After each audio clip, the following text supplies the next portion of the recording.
Bonjour à tous et bienvenue dans ce nouvel épisode de Plein Phare, le podcast business 100% breton. Nous sommes Mathilde et Yann, deux entrepreneurs brestois dont l'objectif est de mettre en lumière la Bretagne et son dynamisme économique. Dans cet épisode, nous sommes allés à la rencontre de Daniel Sauvaget, dirigeant d'Ecomiam à Quimper. Ecomiam propose des produits surgelés bruts et 100% français, rémunérant au prix juste les producteurs. L'aventure a débuté en 2009 et ne cesse de prendre de l'ampleur. Avec plus de 40 magasins principalement sur la côte ouest, Ecomiam est aussi la première PME finistérienne à entrer en bourse en octobre 2020. En écoutant cette interview, vous découvrirez les coulisses d'Ecomiam, leur fonctionnement en magasin affilié, leur entrée en bourse et leur appartenance au territoire Quimper-Cornouailles. Nous vous souhaitons une très bonne écoute. Cet épisode a été réalisé en partenariat avec Quimper-Cornouailles nourrit votre inspiration.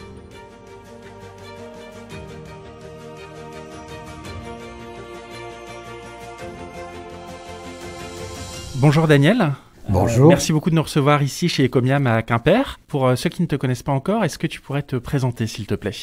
Donc effectivement, nous sommes à Quimper, j'habite à Quimper, j'ai créé Ecomiam en 2009, j'ai 60 ans maintenant, j'ai un parcours de patron de l'industrie agroalimentaire, principalement dans la volaille, et c'est justement parce que j'étais confronté à une reconversion d'activité commerciale que j'ai imaginé ce réseau de distribution pour essayer de protéger la création de valeur des filières de production françaises. Est-ce que tu peux nous dire ce qu'Ecomiam commercialise comme produit ? Donc nous commercialisons des produits surgelés, exclusivement d'origine France, tant au niveau de la production que de la transformation. Et nous veillons à offrir une diversité de produits essentiellement bruts. Nous avons bien sûr une offre de produits transformés, prêts à consommer, mais nous n'avons pas de plats cuisinés par exemple dans notre offre. Nous privilégions les produits à cuisiner facilement à domicile. Et pourquoi justement se consacrer uniquement au surgelé et tu le disais tout à l'heure, à des produits 100% made in France ? C'est mon histoire de responsable d'industrie agroalimentaire qui m'a conduit à raisonner comme ceci, puisque je commercialisais des produits surgelés à l'exportation. Il fallait imaginer pouvoir les repositionner sur le marché français.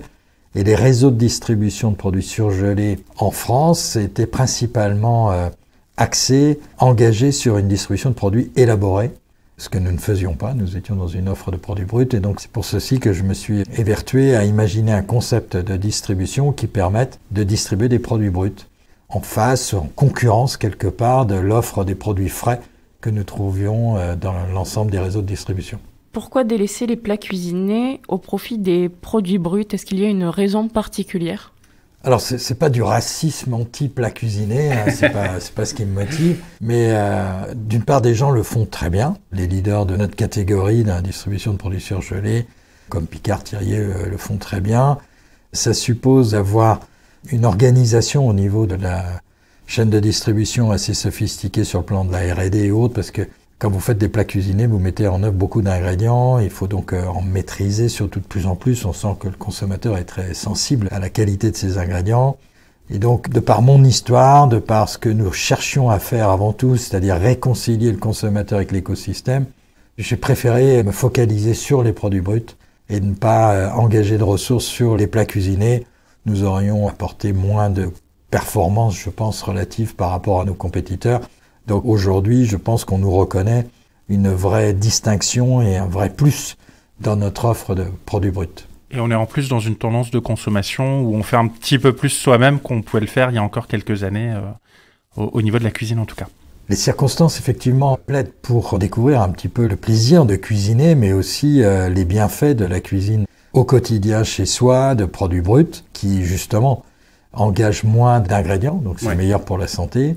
Ça a plein de vertus. Le surgelé, de ce point de vue-là, aussi très intéressant, puisque nous commercialisons des produits qui sont surgelés très tôt dans le processus de production, ce qui fait que nous figeons tous les éléments nutritionnels, même sur le plan organoleptique. Si on respecte les procédures de remise en température des produits, on arrive à restituer l'ensemble des éléments, voire même mieux que beaucoup de produits frais, qui sont frais, c'est vrai, mais qui ont une durée de vie déjà beaucoup plus longue que peut offrir un produit surgelé, puisque la surgélation fige la fraîcheur du produit très tôt. Alors que les produits frais ont attendu un petit peu en réserve sur les étals. Il y a une etc. érosion assez rapide, naturelle, peut-être encore plus rapide sur le végétal que sur les produits carnés ou le poisson, mais Par exemple, le dos de cabillaud que nous commercialisons, qui est pêché par la compagnie des pêches de Saint-Malo, il est fileté en mer, surgelé en mer. Donc on arrive à restituer, c'est un produit magnifique, une fraîcheur lorsqu'on le cuisine extraordinaire. Quelles sont les valeurs défendues par Ecomiam ?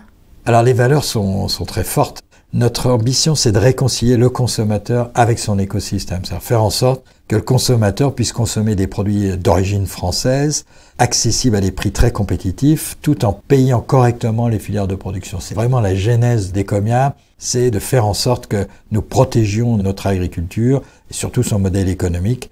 Toute cette actualité à propos des négociations annuelles avec la grande distribution le révèle à nouveau.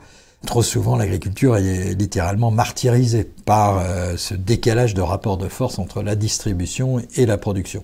Et donc, bien modestement, bien évidemment, j'ai bien conscience que nous sommes un acteur très modeste de la distribution, mais en tout cas, nous nous attachons à démontrer qu'on peut aujourd'hui arriver à être très compétitif pour le consommateur tout en payant correctement les producteurs. Et au-delà de l'intention, qui est louable, bien évidemment, eh bien, il faut des faits, puisque Ecomiam, je me suis attaché depuis le début à être plus dans la preuve que dans la promesse. Nous allons jusqu'à afficher en magasin la marge que nous prenons sur chacun des produits que nous commercialisons. C'est-à-dire que le consommateur en magasin a accès au prix auquel nous achetons le produit, ce qui permet de valider le fait que nous le payons à un prix correct, et la marge que nous prenons sur ce produit, ainsi que la TVA qui est reversée à l'État. Cette information essentielle que, à ma connaissance, nous sommes le seul réseau de distribution, à coup sûr en France, en Europe, voire même peut-être sur le plan mondial, à pratiquer.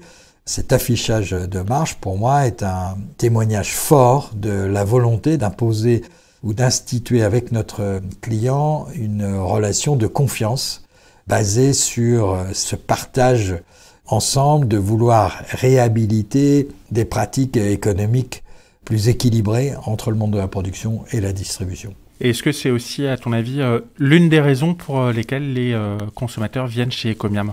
On vient de finaliser une enquête quanti auprès de nos clients. Ce qui motive les gens vers Ecomiam, c'est l'origine France. C'est le premier élément. Le deuxième élément, c'est la praticité et la qualité des produits, le goût des produits.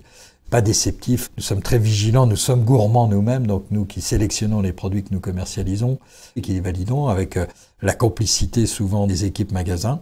Et le troisième critère, c'est qu'on nous reconnaît à un prix tout à fait abordable, tout à fait correct. C'est-à-dire que les gens, lorsqu'ils quittent le magasin Ecomiam, ils en ont pour leur argent. Et nous veillons effectivement à ne pas avoir des pratiques commerciales qui ont pour objectif d'aller séduire au dernier moment le client pour aller lui piquer encore quelques euros dans sa poche. C'est pas du tout la position d'Ecomiam. La position d'Ecomiam, c'est de veiller à ce que le client puisse avoir pour son argent avec ce qu'il achète chez nous et qu'il soit satisfait bien évidemment après lorsqu'il les cuisine. La crise sanitaire a fortement développé la tendance du locavorisme, c'est-à-dire le fait de consommer des produits locaux. Est-ce que cela a renforcé la philosophie d'Ecomiam ? Alors le locavorisme, oui, c'est une des traductions de l'évolution des comportements. Ce qu'on ressent, c'est que cette crise sanitaire renvoie à une certaine vulnérabilité de l'individu, au sens large. C'est-à-dire qu'on a redécouvert qu'on était vulnérable, en fait. Et par rapport à des phénomènes que l'on maîtrisait pas. Le virus, on le voit pas. Et on se rend compte même qu'on peut devenir un élément de danger pour ses proches et autres. Donc, c'est un contexte très anxiogène. Donc, à partir du moment où l'individu évolue dans un environnement anxiogène, il va tendance à se protéger quelque part sur des repères qui lui paraissent stables, fiables et de confiance. Et c'est vrai que le rapport à la nourriture, quand on sait tout le moins d'où ça vient, qu'on s'imagine un peu qui a produit, dans quel contexte la production a été organisée, ça c'est l'élément de réassurance. Le locavorisme, c'est une approche un peu marketing qui a tendance à pousser vers la consommation de produits très locaux. Et c'est une étape supplémentaire, je pense. Mais d'abord, et l'enquête qu'on développait tout à l'heure ensemble l'évoquait, c'est d'abord l'origine France qui rassure. Après, le local, c'est le petit plus, mais c'est pas forcément de manière exhaustive. C'est-à-dire que les gens ont bien conscience qu'ils vont pas pouvoir acheter exclusivement en local pour se nourrir. C'est le petit plus pour être un acteur positif sur son écosystème de proximité. Et c'est vrai que l'enseigne Ecomiam, de ce point de vue-là, essaye d'y participer, puisque nous avons un corps d'offres, 80-85% des produits, qui est unique dans tous les magasins. Et puis nous essayons, et c'est une tendance que nous essayons de développer, d'aller compléter les approvisionnements avec des produits qui soient plus locaux autour des magasins. Ce que l'on peut dire quand même sur l'offre générique à tous les magasins, nous avons un approvisionnement qui n'est pas que breton, bien sûr principalement breton, puisque la Bretagne est un des gros acteurs de l'agroalimentaire en France, mais nous avons d'ores et déjà des produits qui viennent de la Drôme, du sud-ouest, du nord de la France, du centre, d'Auvergne et autres. Donc nous sommes engagés dans cette fourniture de produits d'origine française exclusivement et nous veillons à stimuler quelque part, bien modestement, par rapport à ce que nous représentons, mais l'économie des régions dans lesquelles nous nous implantons. Là, justement, par rapport à la crise sanitaire, en mars et avril 2020, les produits surgelés ont connu une hausse de 30%. Est-ce que la crise seule explique cet engouement et est-ce que la tendance s'est poursuivie au fil de l'année 2020 ? Effectivement, on a maintenant une année de recul par rapport au mois de mars, qui était le premier mois, entre guillemets, de folie pour le surgelé. Donc vous évoquez des taux de croissance de 30%. Pour nous, c'était beaucoup plus significatif, puisque sur les 3 mois, mars, avril, mai, en moyenne, nous avons réalisé une augmentation de chiffre d'affaires de 87%. C'est énorme. Ce qu'on constate aujourd'hui, c'est qu'on a une érosion. Alors, à périmètre constant, nous sommes en légère baisse de chiffre d'affaires par rapport à l'an passé sur le mois de mars. Par contre, ce qui est très rassurant, c'est que nous avons une érosion beaucoup plus modeste, voire quasiment nulle, en termes de fréquentation des magasins, puisque nous sommes qu'à moins 1%. Donc, les clients qui ont découvert l'intérêt du surgelé il y a 1 an, je parle bien à périmètre constant, puisque l'enseigne continue de se développer et en fréquentation et en chiffre d'affaires, puisque nous avons créé de nouveaux points de vente depuis. Mais ce que nous observe, c'est que globalement, on a conservé les clients qui nous avaient découvert à cette occasion-là, puisqu'ils étaient venus plus nombreux vers nos magasins. Et les paniers moyens réalisés chez nous sont un peu moins importants, ce qui explique l'érosion du chiffre d'affaires, tout simplement parce que les gens sont moins stressés, ils ont 1 an de recul, ils savent que les magasins sont régulièrement approvisionnés, que même période de confinement, ils peuvent aller faire les courses en magasin alimentaire. Donc toute cette angoisse que les consommateurs ont pu connaître à l'annonce du premier confinement, de savoir dans quelle mesure ils allaient pouvoir s'approvisionner régulièrement en produits alimentaires, tout ça pèse moins aujourd'hui. Ils sont simplement validés et intégrés dans leur mode de consommation plus globalement tout l'intérêt du surgelé. Aujourd'hui, nous sommes le 1er avril et hier soir, le président de la République a annoncé un nouveau confinement total en France. Est-ce que tu penses qu'Ecomiam va connaître une hausse similaire au mois d'avril 2020 ? Non, je pense qu'on a connu donc un second confinement au mois de novembre. On a une petite poussée en début de confinement où les gens, par précaution, stockent un petit peu, mais beaucoup moins importante que ce que nous avions pu observer lors du premier confinement. Et pour ce 3e confinement, je pense que, bon, il est tôt pour vous répondre, puisqu'on va pouvoir vérifier ça dans les jours qui viennent, mais j'ai l'intime conviction que les choses sont maintenant plus apaisées, que les gens sont moins en stress. Ils savent que c'est des circonstances qui leur sont imposées pour des périodes assez courtes, d'1 mois, 2 mois maximum. Donc on n'a plus ce phénomène d'angoisse, de peur de manquer que l'on a pu connaître encore une fois au premier confinement. Donc encore une fois, ça soutient notre activité puisque les gens préfèrent sécuriser un minimum de nourriture dans leur congélateur pour être serein, pour pouvoir, si jamais les horaires par exemple pour se déplacer étaient décalés, ils savent qu'ils ont dans leur congélateur ce qu'il faut pour faire face à plusieurs jours pour se nourrir. Donc tous ces événements-là plaident plutôt favorablement pour notre activité, mais on n'aura pas ces phénomènes d'accélération que nous avons connus au mois de mars 2020. On va retourner sur des sujets un petit peu plus légers, on va laisser la crise là où elle est. En 2019, vous avez lancé l'application Ecomiam. À la différence de votre boutique en ligne, on ne peut pas réaliser d'achat directement sur l'application. Par contre, on peut scanner les codes barres des produits pour obtenir des idées de recettes. Pourquoi avoir préféré ce type d'application et non pas une extension du site e-commerce ? Alors, le site e-commerce fonctionne bien, y compris sur smartphone. Et dans le positionnement de l'enseigne, où on veut instaurer cette confiance, cette complicité quelque part avec le consommateur, je préférais que l'application Ecomiam soit exclusivement dédiée à apporter un service supplémentaire au consommateur. C'est-à-dire qu'on n'est pas là pour lui vendre quoi que ce soit, on est là pour lui faciliter la vie au quotidien, faire en sorte qu'effectivement, lorsqu'il sort le sachet, quel que soit le produit qu'il achète chez nous, puisque tous nos produits sont connectés, dès qu'il sort un sachet, il peut scanner le code barre ou l'étiquette du produit et ils voient apparaître en réalité virtuelle augmentée une petite proposition de vidéo pour mettre en œuvre le produit, une recette, éventuellement même des informations sur le produit lui-même ou sur le fournisseur. C'est ce climat de confiance, moi c'est le mot que j'aime bien, qui doit porter l'intérêt de cette application. Sur l'aspect plus mercantile, on a notre site internet qui est très facile accessible, il est responsive, donc on peut l'utiliser facilement avec son smartphone. C'est un autre aspect. Là, l'application, c'est cette relation de proximité, de confiance que l'on pose avec nos clients. Et en termes d'achat sur le site internet, les ventes sont plutôt réalisées via des passages de commandes via un ordinateur ou alors via mobile en mobilité? C'est la mobilité qui croît le plus. Je ne sais pas les statistiques récentes, mais on est à peu près sur un équilibre des modes d'usage de support pour passer commande sur le site internet. Là aussi, par rapport à cette crise sanitaire, c'est qu'on a observé qu'on avait franchi des seuils. On était pas loin de 30% des commandes en click and collect au mois de mars 2020, enfin plutôt avril, puisque l'annonce du premier confinement, c'était à la moitié du mois de mars 2020. Donc, s'ensuit des pratiques et des recours au click and collect en très forte hausse pour revenir à des pratiques plus habituelles. Nous sommes aujourd'hui, au fil du temps, ça s'est érodé, les gens, c'est 5-6%. Alors, le nouveau confinement va réaccélérer la proportion. Les gens se déplacent moins en magasin. Je pense que les gens ont plaisir aussi de venir dans nos magasins, puisqu'on fait tout d'ailleurs pour que ce soit un moment agréable, que le parcours client soit sympa. L'environnement à l'intérieur du magasin est très sympa, chaleureux. Nos équipes sont formidables et sont dans cette culture de proximité, de dialogue avec nos clients, qui est vraiment très appréciée par nos clients.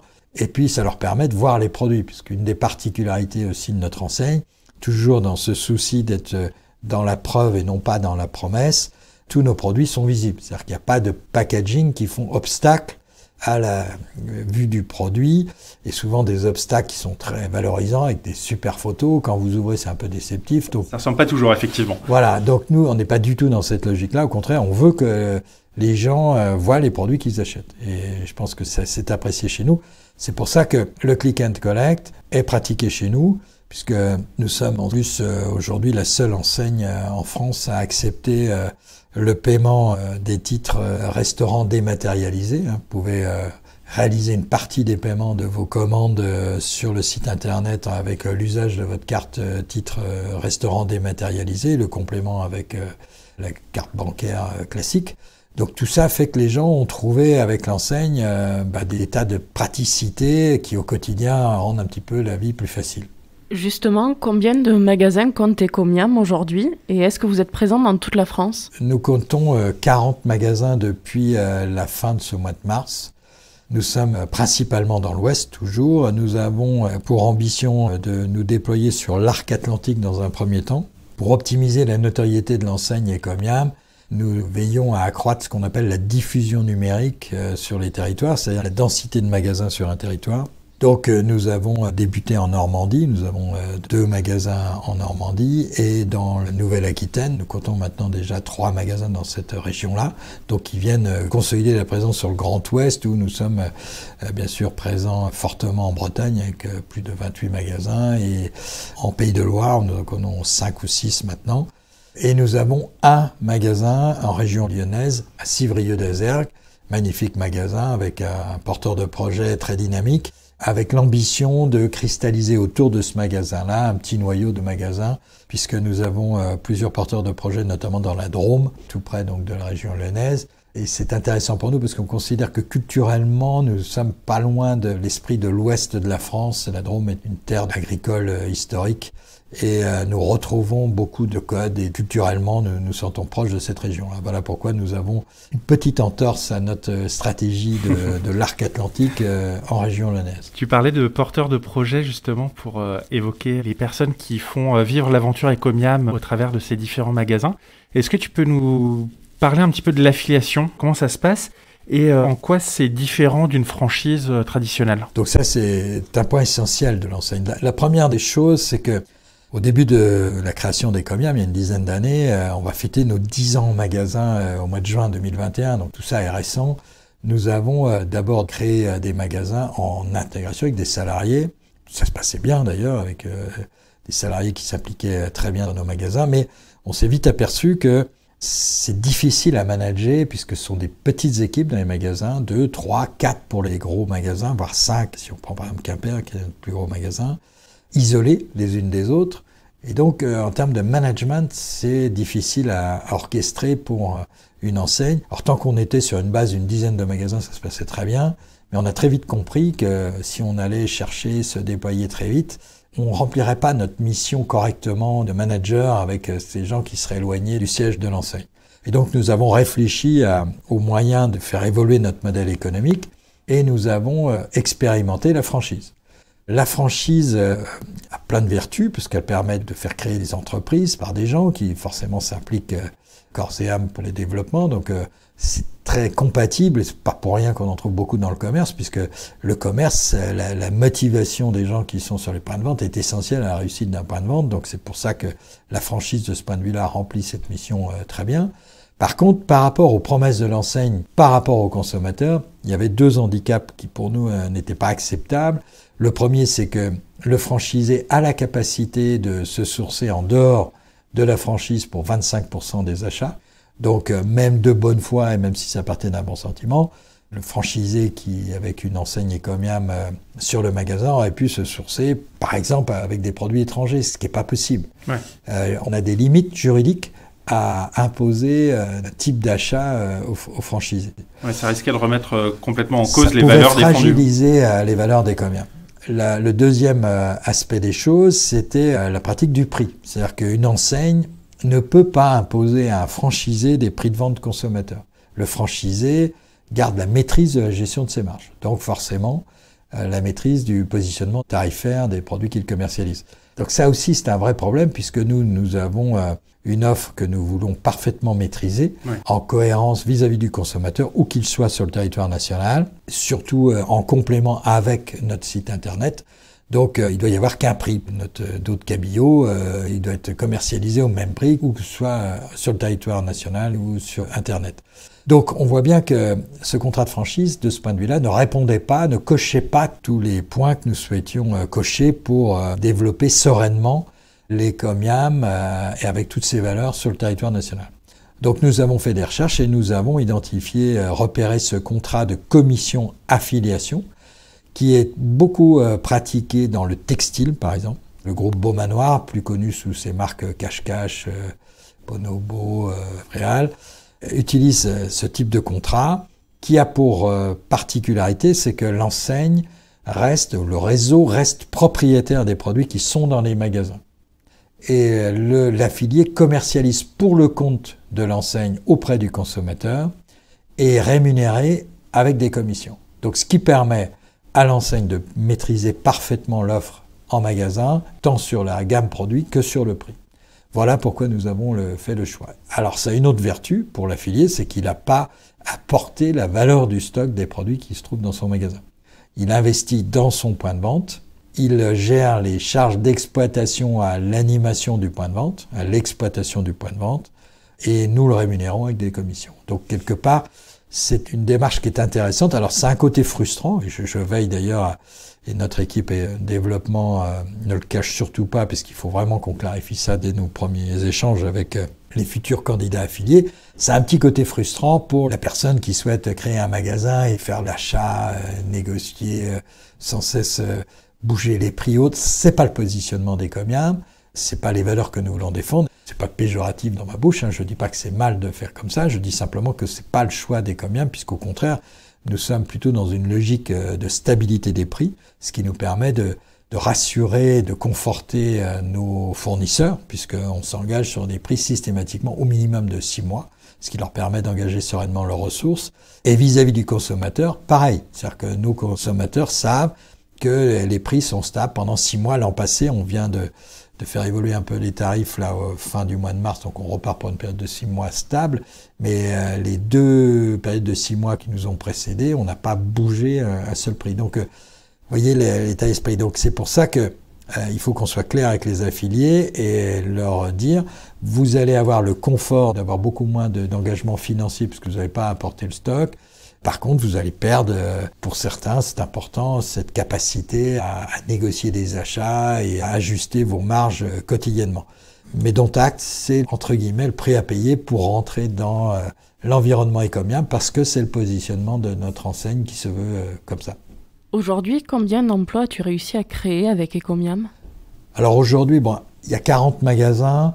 On va dire que dans les 40 magasins, il y a à peu près une centaine de personnes maintenant qui travaillent. Donc, ils ne sont pas tous salariés d'Ecomium, on est bien d'accord. C'est tous les emplois qui sont créés par l'enseigne.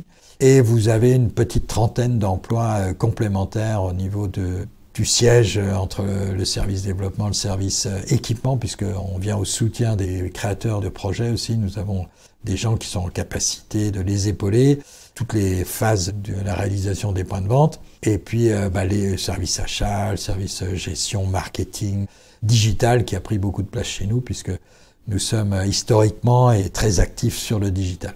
Parmi les salariés d'Ecomium, est-ce que ça a été difficile de recruter, et plus particulièrement à la Pointe-Bretonne, en territoire cornouaillais? Non, franchement non. On a la chance d'avoir un projet qui séduit dans son positionnement par rapport aux valeurs qu'il porte.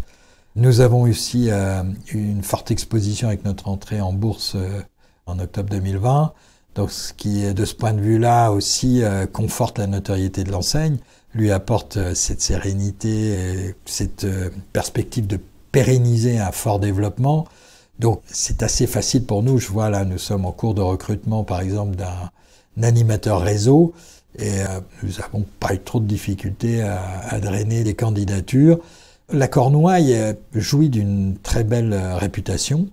C'est un endroit juste magnifique. Nous pouvons y vivre de manière apaisée, sans trop les contraintes que peuvent subir nos amis parisiens, par exemple. Surtout en ce moment. Surtout en ce moment. Et justement, cette crise sanitaire a renvoyé des réflexions chez beaucoup de gens qui se disent pourquoi pas essayer de trouver un emploi dans des régions un petit peu plus calmes, un petit peu moins stressantes, où il fait bon vivre et où l'environnement est juste magnifique, quoi. Nous avons quand même un littoral exceptionnel, des conditions climatiques plutôt sympathiques.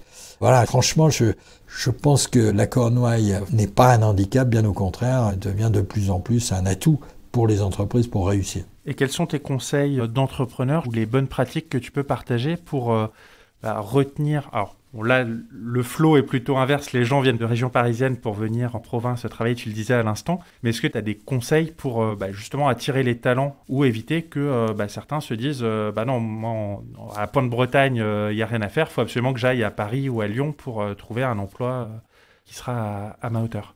Moi, je n'ai pas de recette magique, mais plus l'entreprise est séduisante par son projet, par la façon dont elle est animée, managée, plus est facile se profile le recrutement. Après, encore une fois, notre présence sur ce territoire cornouaillais, je pense que les politiques, quels qu'ils soient, je ne vais pas faire de la politique politicienne à ce stade-là, font globalement ce qu'il faut pour rendre le territoire attractif. On peut encore se loger dans de bonnes conditions ici, même si effectivement les dernières évolutions, notamment sur le prix de l'immobilier, on sent bien qu'il y a des tensions là aussi comme ailleurs, des gens qui migrent vers nos régions, qui mettent la pression un peu sur les prix. Mais malgré tout, l'accès au logement reste quand même assez facile, plus facile que dans d'autres régions en tout cas. Les conditions de circulation, l'accueil sur le plan scolaire, on jouit quand même aussi d'une très bonne réputation. Donc il y a quand même beaucoup de critères qui permettent facilement à des familles de se projeter sur une vie en Cornouaille. Donc par rapport aux entreprises, c'est simplement de savoir des fois faire l'effort, ce qu'on ne fait pas toujours, de montrer comment on travaille chez soi et de révéler un petit peu à l'extérieur le bien-être que les entreprises essayent d'instaurer chez elles. C'est souvent le cas, on ne le dit pas parce que on est de culture un peu judéo-chrétienne, on n'est pas là à s'exposer tous les matins et à se mettre en scène pour dire aujourd'hui il faut accepter, notamment via les réseaux sociaux, via tout ce que nous permet de faire sur le plan du digital. Aujourd'hui, il faut accepter d'en dire un peu plus. J'ai participé à une formation, je fais partie d'un groupe APM, l'Association pour le progrès du management. Donc avec des collègues chefs d'entreprise, on se réunit une fois mensuellement avec un expert et on traite un sujet. Et on a eu la chance de traiter un sujet sur le digital et j'ai bien aimé sa comparaison. Il comparait la communication des entreprises avec la façon dont on pouvait recevoir chez soi. C'est-à-dire que vous êtes tout jeune, vous, mais moi qui ai 60 ans, j'ai connu chez mes parents, On recevait les gens au salon. Quand j'étais tout petit, jamais les invités ne franchissaient le seuil de la cuisine. Ouais. C'était quelque chose de pas possible. C'était les gens qu'on connaissait bien qu'on gardait à manger à la table à manger, quoi. Il y avait donc un cérémonial, une espèce de hiérarchie dans l'accueil des invités, le salon. On connaissait un peu mieux, ils avaient le droit de manger la salle à manger. Et puis, alors la cuisine, ça n'existait pas. Aujourd'hui, quand on regarde comment ça se pratique, c'est que quand on accueille des gens chez soi, c'est souvent dans la cuisine où tout le monde commence à préparer l'apéro ensemble, autour d'un verre de vin. On se transpose après le salon, la salle à manger est de moins en moins utilisée, mais on commence par la cuisine. Pourquoi ? Parce que on a besoin de partager, on va même de profiter des autres et tout ça. Puis ça permet de mettre les choses et un ton, une ambiance tout de suite, de proximité et plus conviviale. Ce que nous expliquait cet expert, c'est que pour les entreprises, c'est un peu la même chose. C'est-à-dire qu'on a tous des beaux sites internet, on a des accueils physiques dans les entreprises qui sont tenus, un petit peu valorisantes pour l'entreprise. Mais quand on reçoit des salariés, des futurs salariés, des futurs clients, tout ce que vous voulez, c'est pas par là qu'ils rentrent chez vous. Ils rentrent chez vous par le Facebook, on regarde les commentaires qu'il y a, les notes Google, on regarde tout ce qui se dit sur vous dans la presse ou autre, on fait Google Actuality, on tape le nom. Donc vous voyez, là aussi, que ce soit le futur salarié, le futur client, il rentre chez vous dans l'entreprise, entre guillemets, par les cuisines, c'est-à-dire parce que l'on n'a pas forcément décidé de montrer, quoi. Donc, il faut accepter, c'est comme ça maintenant, c'est une évolution des choses, et veiller à, entre guillemets, maîtriser. On ne maîtrise pas tout, ça, je suis bien passé pour vous le dire, mais essayer quand même de s'impliquer, d'être généreux dans l'effort pour exister positivement sur tous ces aspects, sur Facebook, sur Instagram maintenant, sur tous ces différents supports. Veiller de temps en temps à convoquer la presse pour exposer ce qu'on fait, pas hésiter à faire témoigner les salariés aussi, c'est choses fortes que les salariés puissent dire, moi je travaille dans telle entreprise, cette entreprise m'a permis de progresser, d'accéder à de nouvelles responsabilités, de suivre une formation. Voilà, c'est tous ces éléments qui peuvent paraître dans la normalité au niveau des entreprises, mais qu'il faut savoir afficher pour justement avoir une belle impression, donner du corps, de l'âme à son entreprise pour séduire des nouvelles compétences, de nouveaux talents. Et ce qui rejoint les valeurs au final d'Ecomiam, puisque aujourd'hui on peut plus se contenter de dire je suis le meilleur, j'ai le meilleur management, il faut le prouver pour être crédible. Oui, c'est ça. Alors c'est paradoxal parce que on voit bien que la communication, c'est-à-dire la rhétorique, l'emporte sur beaucoup de sujets, sur le fond des choses, sur la réalité des choses. Et ça a le don de m'exaspérer souvent d'ailleurs, parce qu'on s'intéresse plus au doigt qui désigne un problème que le problème lui-même. Bon, c'est comme ça. Et paradoxalement, on a une attente de preuves, Alors, je suis toujours un peu vigilant avec ce mot transparence, parce que ce qui me gêne dans cette notion de transparence, c'est que c'était le philosophe Etchegoyen qui expliquait ça très très bien, c'est qu'il expliquait qu'on ne peut pas créer une société de confiance basée sur la transparence. C'est-à-dire que la transparence est antinomique de la confiance. Il faut, pour bâtir de la confiance, des informations essentielles. C'est l'acte fort que Ecomiam pose en affichant ses marches. C'est quand même pas rien, c'est pas neutre, on est les seuls à faire ça.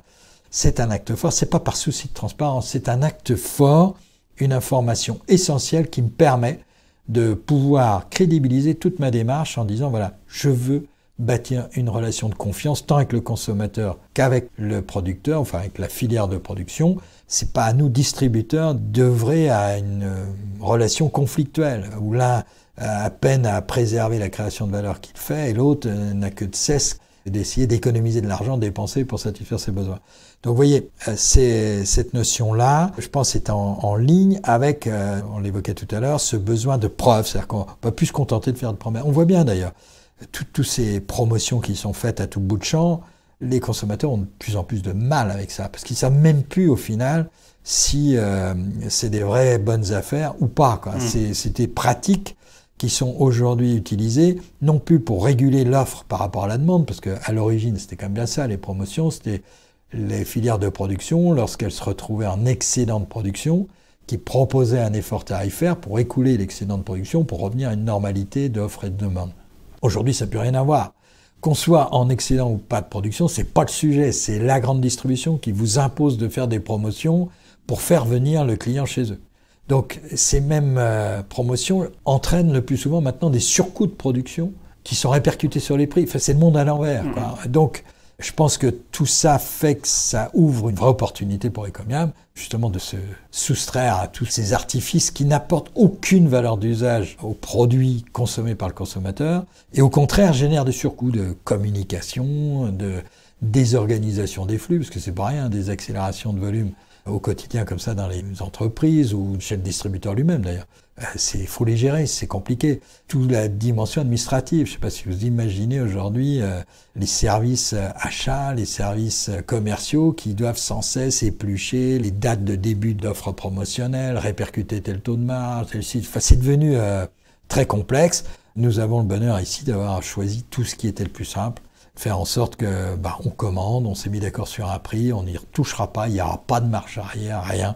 La communication de l'enseigne, on la gère, on ne demande rien à nos fournisseurs, nous voulons rester maîtres. C'est aussi une forme de garantie d'indépendance, si vous voulez, par rapport aux consommateurs.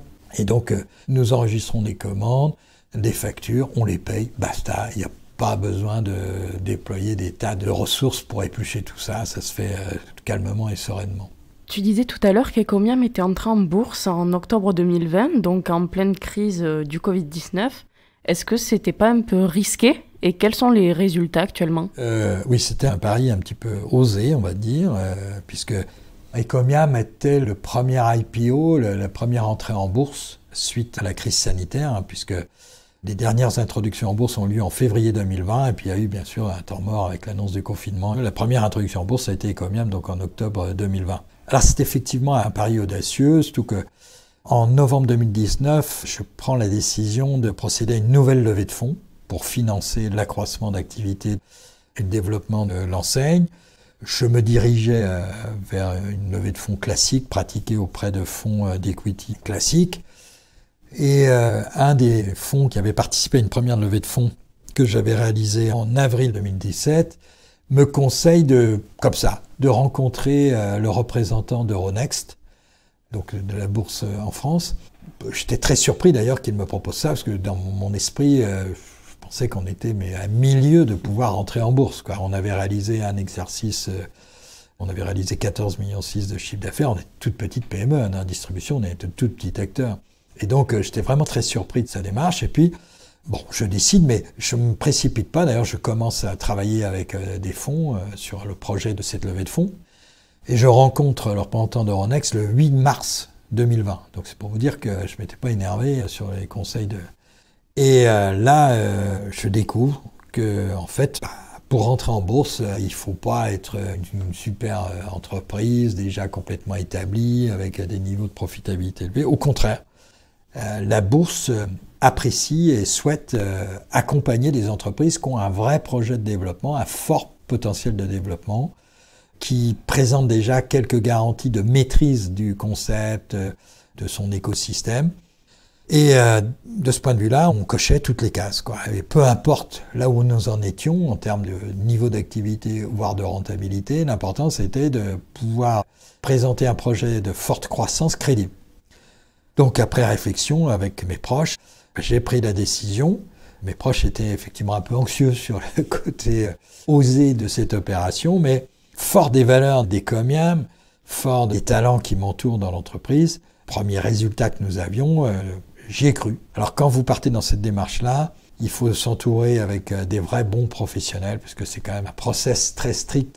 Il y a l'AMF qui est très présente dans toute cette démarche-là, puisque on dissèque tout de l'entreprise et tout ce que vous allez affirmer au marché pour crédibiliser votre projet, pour intéresser des investisseurs, qu'ils soient institutionnels ou particuliers, va être apprécié, analysé, détaillé par l'AMF, qui valide ou pas. D'ailleurs, c'est pour ça qu'on a une première étape qui est assez lourde, la constitution d'un dossier d'enregistrement, qui fait l'objet d'un enregistrement par l'AMF, qui dit « Ok, tout ce que vous affirmez, c'est une espèce de bible que vous produisez, qui est en ligne sur Ecomiam Bourse.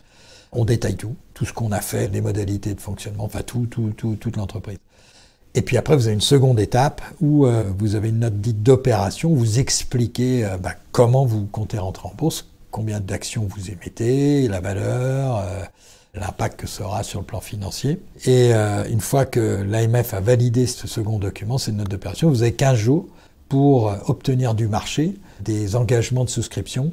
Et il vous faut obtenir au minimum 75% de l'objectif de levée de fonds que vous affichez. Si vous n'obtenez pas les 75%, vous ne pouvez pas rentrer en bourse. Dans la période qui a précédé cet enregistrement de note d'opération, vous sondez des fonds. Et l'idéal, c'est d'avoir des fonds qui s'intéressent à votre projet et qui s'engagent et qui acceptent de figurer dans la note d'opération en disant, voilà, comment Ecomiam souhaite rentrer en bourse, voilà les valeurs qui sont proposées. Et nous, sur la base de ces valeurs, on s'engage à souscrire. Et plus vous en avez, mieux c'est. C'est-à-dire, moins vous avez d'aléas. Et de ce point de vue-là, nous avions déjà 91% d'engagement des sommes que nous mettions en bourse.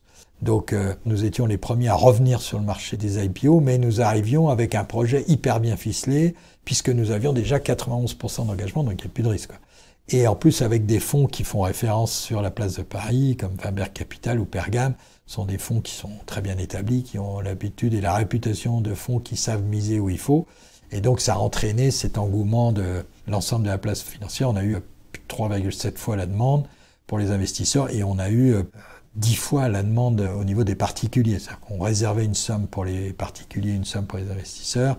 Et on a doublé au final l'allocation, même si on n'a pas servi tout ce que les particuliers souhaitaient. On a doublé l'allocation pour leur permettre, parce que ça me plaisait bien de savoir que le capital de l'entreprise allait être détenu par des particuliers, donc potentiellement des clients. Et je trouvais que c'était intéressant, même par rapport au positionnement de l'enseigne. Et juste en un mot, ça fait quoi d'être la première PME finistérienne à entrer en bourse ? Écoutez, c'est Euronext qui m'a appris ça. C'est un petit côté valorisant. Pionnier, mais ça j'aime bien, cette image de pionnier, là, je l'ai souvent été dans ma vie. Et j'espère en tout cas que ce soit plutôt qu'une gloriole personnelle, c'est pas ce qui me motive, mais plutôt permettre à d'autres entreprises de franchir le pas. Parce que le fait d'être en bourse, d'une part, vous dote de moyens financiers nettement supérieurs à ce que vous pouvez imaginer obtenir dans le cadre de négociations classiques avec des fonds equity. C'est-à-dire que pour la même proportion de capital que vous vendez ou vous cédez à l'extérieur, vous avez beaucoup plus d'argent. C'est-à-dire que l'entreprise est en général beaucoup mieux valorisée à une entrée en bourse que par rapport à une négociation classique avec des fonds. Donc ça peut être un élément déterminant pour le développement de PME. Et je souhaite, et je pense que j'ai déjà eu à effectuer quelques témoignages d'ailleurs auprès de chefs d'entreprise de Cornouailles, et j'espère sincèrement qu'ils franchiront le pas, puisque c'est le moyen pour une PME de grandir beaucoup plus vite, de gagner en notoriété. Pour nous, ça a vraiment été un accélérateur extraordinaire pour le développement de l'enseigne. Nous avons accès à des gens qui ne nous auraient pas regardé autrement, quoi. Le fait d'être coté, notamment des grandes foncières qui sont propriétaires de beaucoup d'espaces commerciaux sur le territoire national, qui maintenant nous contactent systématiquement, viennent vers nous. Le rapport aux autres enseignes, notamment avec les enseignes bio, qui se déploient aussi rapidement. Parfois, nous avons des locaux commerciaux qui sont proposés, qui sont trop grands pour eux, et ils ont intérêt de nous avoir à leur côté. Donc tout ça, le fait d'être en bourse maintenant vous donne cette notoriété, cette crédibilité, si vous voulez, et je souhaite sincèrement que cet exemple, encore une fois, je n'en tirerai aucune gloriole, hein, ça a été... mais moi j'ai bien vécu cette période-là, c'était vraiment un moment en tant que chef d'entreprise, alors c'est intense. On m'avait prévenu avant, tu verras, c'est un marathon qui finit par un sprint, c'est un peu ça, hein, c'est... Même si c'est très processé dans les délais, c'est surprenant, mais ça dure 6 mois. Alors, sauf événement exceptionnel, la bourse qui explose, des choses quoi. Mais si on est sur une activité boursière à peu près classique, c'est très processé, c'est 6 mois. Vous avez 5 mois, c'est un marathon, et vous avez les 15 derniers jours où là, vous effectuez 6-7 pitchs par jour. Il faut rencontrer tous les fonds institutionnels sur la place de Paris. Mais c'est très excitant et très valorisant pour l'entreprise. Donc, en tout cas, moi, je regarde une belle souvenir et j'espère que mon témoignage auprès de chefs d'entreprise qui s'interrogent sur effectivement la modalité d'effectuer de levée de fonds intègre ça et leur permettent cette audace. Et j'espère que ça se traduira par un accroissement d'activité significative pour leur entreprise. On espère aussi. Lorsque tu as lancé Ecomiam, tu l'as fait avec tes enfants, Antoine et Charlotte. Est-ce que travailler en famille est toujours une bonne idée ? Alors, pour un papa, c'est toujours précieux de pouvoir travailler avec ses enfants, même si mon père est agriculteur et je ne suis pas devenu agriculteur, mon frère non plus, on était que 2 fils.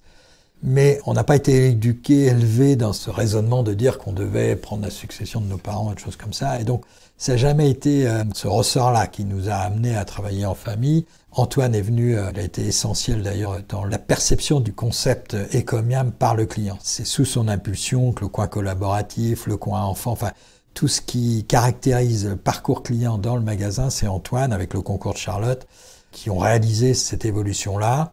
Antoine donc a travaillé 5 ans ici. Alors il est reparti, il est marié avec une Islandaise. Il souhaitait vivre dans un pays anglophone, donc ils sont actuellement aux États-Unis, vont bientôt migrer au Canada. Il est très proche de l'enseigne, il est resté très proche parce qu'il est administrateur d'Ecomiam. Et j'ai Charlotte qui, elle, depuis le début, porte toute la communication. C'est elle la directrice artistique de l'enseigne, le petit brocoli tout nu, là. Ça c'est Charlotte qui l'anime, qui le fait vivre, toutes ces petites remarques sympas, qui porte ce ton de l'enseigne.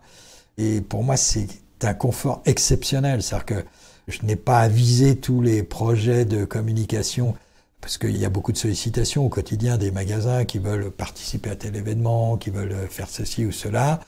Charlotte coordonne tout ça et j'ai un confort absolu. Je sais que tout sera pensé en cohérence par rapport à ce qu'elle enseigne, puisqu'elle est née de nos réflexions parfois longues, au cours de longues soirées où on échangeait sans cesse sur ce qu'on voulait faire. Donc c'est très rassurant. Et puis alors, troisième bonheur qui pour moi est super, c'est que Pauline, troisième enfant, arrive comme directrice financière. Elle sera en poste au mois de juin. Elle a fait un master de finance à Dauphine. Elle a travaillé dans plusieurs entreprises, donc elle est en Suisse actuellement. Elle est mariée avec un Italien. Chez moi, c'est très cosmopolite puisque Charlotte est mariée avec un Israélien. Elle vit à Berlin. Donc vous voyez, c'est pas mal pour les vacances. Ah ouais, mais c'est super. Malheureusement, ça fait longtemps que ça s'est produit, mais quand on arrive à rassembler tout notre petit monde, là, c'est magnifique mais on parle anglais, quoi, pour arriver que tout le monde se comprenne.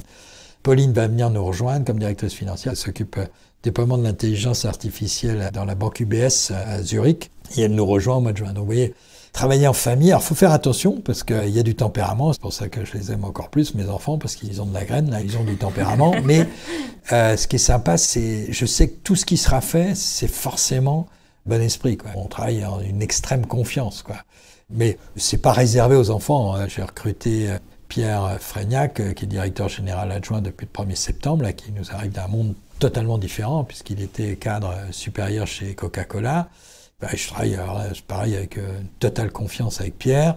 Pour moi, c'est un facteur essentiel, c'est la confiance, quoi. Moi, j'ai besoin de travailler avec des gens qui m'entourent, où je sais que pouvoir compter sur eux sans difficulté, ne pas craindre quoi que ce soit. Ecomiam se situe sur le territoire de Quimper-Cornouailles. Donc, pour resituer géographiquement, pour ceux qui ne maîtrisent pas forcément les limites de la Cornouaille, on peut dire que ça comprend une grande partie du Finistère Sud, délimité par le Cap Sizun à l'ouest, Douarnenez au nord et Concarneau à l'est. Donc ça fait quand même une zone assez importante. Qu'est-ce que ça représente pour toi, cette appartenance ? Je trouve qu'on est fiers. En tout cas, moi, je suis fier de voir, on a eu pas mal de reportages télévision. Enfin, à chaque fois, le fait d'être de Quimper, c'est valorisant et valorisé par les journalistes. On est passé à plusieurs reprises à TF1, à chaque fois on part de l'image de la cathédrale de Quimper et autres, parce que ça renvoie à une culture, à un territoire qui a un passé riche, fort, qui s'est façonné dans le temps. Je pense que c'est notre force de ne pas être nomade quelque part. Je sais qu'aujourd'hui on vit dans un monde de nomades, la preuve, mes enfants qu'on évoquait tout à l'heure, mais pour moi ça c'est important, c'est aussi un élément de rassurance pour les consommateurs. Quelqu'un qui affiche son attachement, son origine à un endroit, c'est quelqu'un, entre guillemets, qui a des comptes à rendre à cet endroit-là. Et donc, forcément, il ne peut pas faire n'importe quoi. C'est un élément de réassurance. Alors, la Cornouaille en tant que telle, la Cornouaille apporte beaucoup de valeur sur le plan touristique, sur le plan de la beauté des paysages et tout ça, mais en même temps, c'est des valeurs, c'est une impulsion qui est portée par les politiques de tout temps dans ce territoire, attachée à l'agroalimentaire, la tradition de la pêche, de la production agricole, la production du cidre. On a un territoire magnifique de ce point de vue-là. Donc, c'est des repères, là encore, pour le consommateur. On sait que ce sont des gens qui sont dans une vérité des produits, quoi. C'est pas des... Nous ne sommes pas apatrides, au contraire, il y a un lien entre le produit, sa transformation et le territoire. Vous avez caractérisé le territoire de la Cornouaille et je vais m'attacher, moi, en tant qu'Ecomiam, à bien le caractériser aussi. Et je pense que, je ne vais pas faire des annonces prématurées, mais on va pouvoir délimiter le Cornouaille également avec des magasins Ecomiam, j'espère, dans l'année qui vient. Eh ben, on reviendra en parler avec plaisir avec toi. Voilà. Avec ton parcours et le succès d'Ecomiam, je pense que tu es identifié comme l'un des entrepreneurs à succès sur le territoire de la Cornouaille. Est-ce que tu participes à la valorisation du territoire et est-ce que tu fais partie de réseaux professionnels? Vous savez, je suis passé par des moments où ça a été beaucoup plus difficile, donc je ne m'emballe pas sur les succès du moment parce que je sais que les choses peuvent tourner, donc il faut toujours rester modeste. Et la réussite d'Ecomiam, bien sûr, je t'en donne une impulsion, mais c'est aussi et surtout le talent des équipes qui m'entourent, qui sont hyper impliqués, qui partagent ce projet-là et qui le déclinent au quotidien. Et je pense surtout à toutes les équipes qui sont dans les magasins, qui font passer ce message auprès de leurs clients. On a eu d'ailleurs, de ce point de vue-là, ça c'est leur victoire à eux. On a eu le prix de l'enseigne de l'année l'an dernier sur la relation client. Donc ça c'est fort quoi, pour une jeune et une petite enseigne comme la nôtre. On a rivalisé avec les plus grands sur ce sujet. C'est une belle récompense. L'implication des équipes et ça c'est magnifique. Après, mon implication dans les réseaux, elle est essentiellement sur 2 piliers, donc l'APM. Je participe à l'APM avec plusieurs chefs d'entreprise et il y a bien sûr l'apport des experts extérieurs, mais il y a aussi ce qu'on peut se donner entre nous, qui est essentiel, lors de nos rencontres et puis en marge si nécessaire. Et je m'implique autrement à l'ADRIA. L'ADRIA, qui est le centre technique agroalimentaire basé à Quimper, où je suis vice-président et très impliqué notamment sur la définition et le travail qui concourt à bâtir une stratégie moyen terme. Donc, je m'y suis beaucoup impliqué en 2017. On reprend d'ailleurs maintenant en 2021, on remet à jour le projet stratégique à moyen terme de l'ADRIA. Donc, c'est pour moi le moyen de m'impliquer pour le territoire parce que je souhaite qu'on cristallise sur la Cornouaille et en particulier à Quimper cette activité de recherche pour être à l'avant-garde de l'évolution de la transition alimentaire. Je pense que là encore, c'est un marqueur essentiel pour ce territoire qui valorise le savoir-faire du territoire sur ce domaine. Et est-ce que justement le territoire cornouaillais t'a aidé à développer Ecomiam? Et si oui, comment? Alors le territoire cornouaillais, pas spécialement, mais je n'oublie pas que j'ai démarré à Quimper. Je pense que les acteurs dans leur ensemble ont œuvré utilement, c'est-à-dire participé au rayonnement et à la notoriété de notre enseigne. Je sortais d'une activité où on était très dépendant de subventions et j'ai vu comment ça pouvait se terminer. Je ne souhaite pas développer une entreprise qui dépende de subventions. Je suis saute un peu excessif là-dessus, ça c'est les petits côtés un petit peu radicaux, mais je ne sollicite pas de subventions. Je préfère bâtir un modèle économique qui ne dépende pas de l'argent public. Mais ça c'est parce que je suis un peu traumatisé par rapport à ce que j'ai vécu dans d'autres temps. Et donc voilà, je me tiens à une ligne de conduite. Mais ce qui n'en demeure pas moins que je me sens cornouaillais maintenant et je suis assez fier de ce territoire-là qui bouge bien. Je vous dis, je côtoie pas mal de chefs d'entreprise, je vois notamment des équipes aussi à l'ADRIA qui rayonnent au-delà de la France. Sur certains aspects, l'ADRIA, nous sommes leader mondial, même si elles sont tout à fait modestes, elles sont essentielles dans leur secteur d'activité, notamment dans la validation des méthodes rapides qui sont essentielles aux industries agroalimentaires. Donc voilà, c'est tout ça qui me plaît dans ce territoire, cette dynamique. Et même si je suis pas comptable, et c'est pas une affaire d'argent, c'est une affaire d'envie, de passion et de loyauté quelque part. On arrive à la fin de l'entretien, donc on va passer aux questions plein phare. Quel est ton endroit préféré en Bretagne? En Bretagne, je suis tombé amoureux de Beigmeil. J'ai découvert Beigmeil avec mon épouse. Il y a une petite plage, c'est toute bête, mais la plage des oiseaux à Beigmeil, je ne sais pas si vous connaissez cet endroit-là. C'est juste magique, là. C'est en face Concarneau. C'est un petit paradis, quoi. C'est juste magnifique, quelle que soit l'année. J'aime bien cet endroit-là. Un petit coin de paradis en Cornouaille. Voilà, exactement. Qu'est-ce que c'est pour toi être breton? Breton, c'est avoir la volonté d'exister, de vivre sa vie, les pieds pas enracinés parce que ça fait trop immobile, mais on sait d'où on est, quoi. On est breton. C'est vrai qu'il y a d'autres régions françaises où on peut être fier d'être quelque part, mais je pense qu'il y a cette fierté qui pousse les gens, je trouve, à avoir une conduite plus positive, plus engagée, plus responsable. Quand on regarde les performances scolaires, quand on regarde la dynamique des PME, le tissu économique globalement, dans tous les domaines, il me semble qu'il y a une culture, il y a une espèce de force qui nous rassemble. Nous sommes bretons, donc ça suppose que on a cette responsabilité de ne pas décevoir quelque part. On détient tous modestement une petite responsabilité par rapport à l'image que renvoie la Bretagne.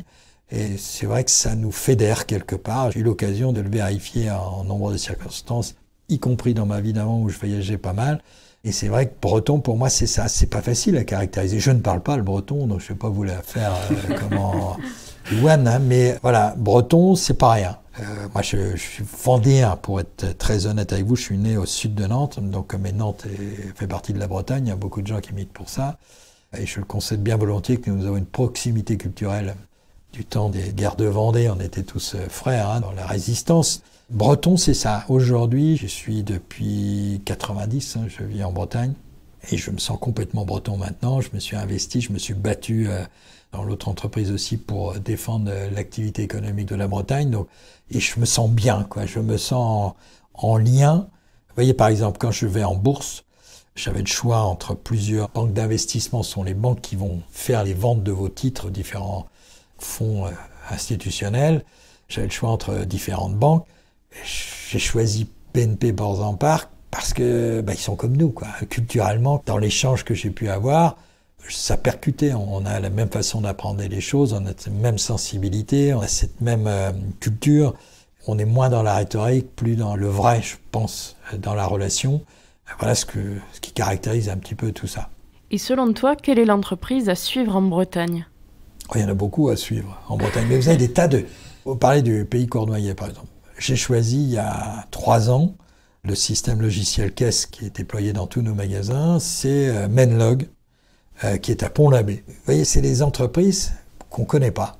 Je la cite parce que j'ai envie de citer comme ça les petites PME. Moi, je suis fier. J'ai aucun mérite là-dedans, hein, c'est eux qui... Mais je suis fier d'accompagner des clients de ce genre d'entreprise.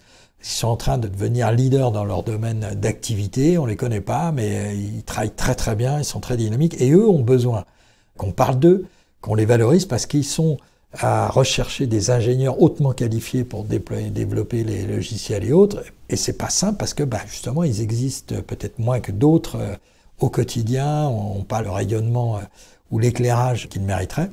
Je voudrais citer aussi ici à Quimper le Fournil du Tréaudet, qui est une très belle aventure, qui est logé aujourd'hui dans la pépinière d'entreprise ici à Quimper et qui crée une usine qui va sortir de terre pour cette fin d'année, que j'ai le plaisir d'accompagner là aussi. Nous sommes devenus un de ses clients importants.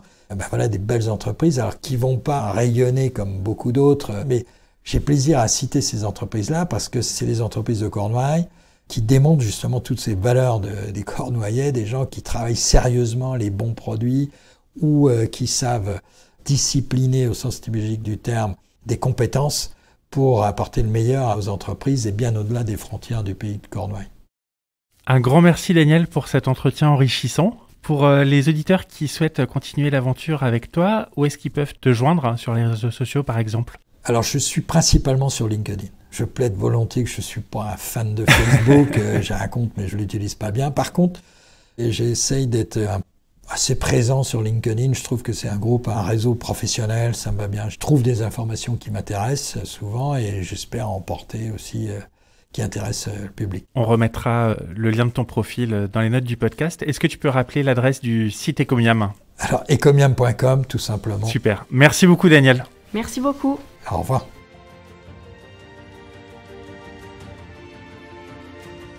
Un grand merci à Daniel Sauvaget de nous avoir fait découvrir Ecomiam et son fonctionnement. Nous espérons que cet épisode vous a plu également. Si vous souhaitez continuer cet échange avec Daniel, vous pouvez retrouver les liens de son site et de ses réseaux sociaux dans les notes du podcast. Merci à vous pour votre écoute. On se retrouve d'ici 15 jours pour un nouvel épisode. En attendant, retrouvez-nous sur nos réseaux sociaux Instagram, LinkedIn, Facebook et Twitter ou sur notre site pleinphare-podcast.fr. N'oubliez pas de nous laisser un avis sur votre plateforme d'écoute favorite si l'épisode vous a plu. À très bientôt!